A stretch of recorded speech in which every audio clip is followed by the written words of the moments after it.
Hello hi friends, బాగున్నారా? ఈరోజు మన రెసిపీ చికెన్ కర్రీ. చికెన్ని 3 టైమ్స్ కడిగి పక్కన పెట్టుకుందాం.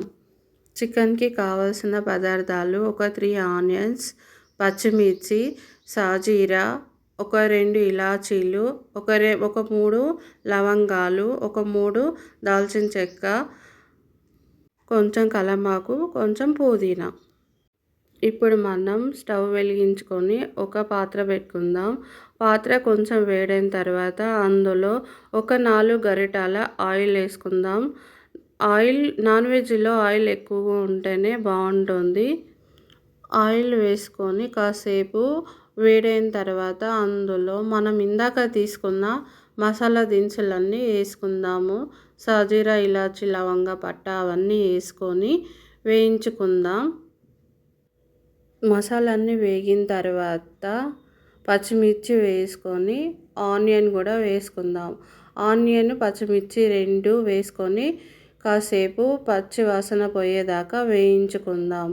అందులో సాల్ట్ వేస్తే తొందరగా ఆనియన్ మగ్గుతాయి. ఆనియన్ బ్రౌన్ కలర్ వచ్చేదాకా వేయించుకోవాలి.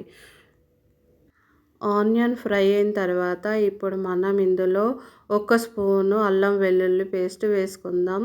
తర్వాత 1 స్పూను పసుపు వేసుకుందాం. పసుపు వేసుకున్న తర్వాత అల్లం వెల్లుల్లి పేస్ట్, పసుపు 2 కాసేపు వేయించుకుందాం. పచ్చి వాసన పోయే వరకు వేయించుకుందాం.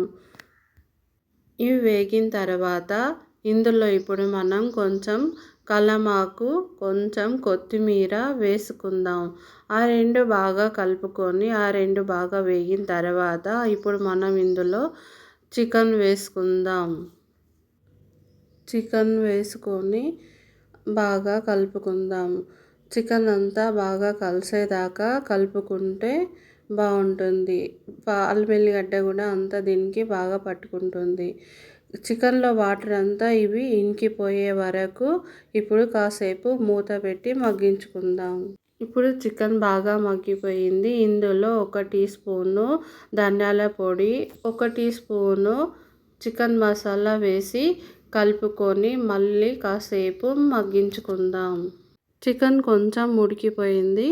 ఇందులో ఇప్పుడు ఒక 3 స్పూన్ల కారం వేసుకుందాం. నేను మా స్పైసీకి తగ్గట్టు కారం వేసాను. మీరు మీ స్పైసీకి తగ్గట్టు కారం వేసుకోండి. కారం వేసుకొని కలుపుకున్నాక 3 టమాటాలు తీసుకొని సన్నగా తరిగి వేసుకుందాం. బాగా కలుపుకొని మూత పెట్టి కాసేపు టమాటాలు మగ్గిపోయాయి. ఇప్పుడు 2 గ్లాసుల వాటర్ వేసుకొని కలుపుకుందాం. బాగా కలుపుకున్న తర్వాత ఒక 5 నిమిషాలు చికెన్ని ఉడికించుకుందాం. చికెన్ బాగా ఉడికిపోయింది. గుమగుమలాడే చికెన్ కర్రీ రెడీ. ఇలాంటి వీడియోస్ కోసం నా ఛానల్ సబ్స్క్రైబ్ చేసుకోండి. ధన్యవాదములు.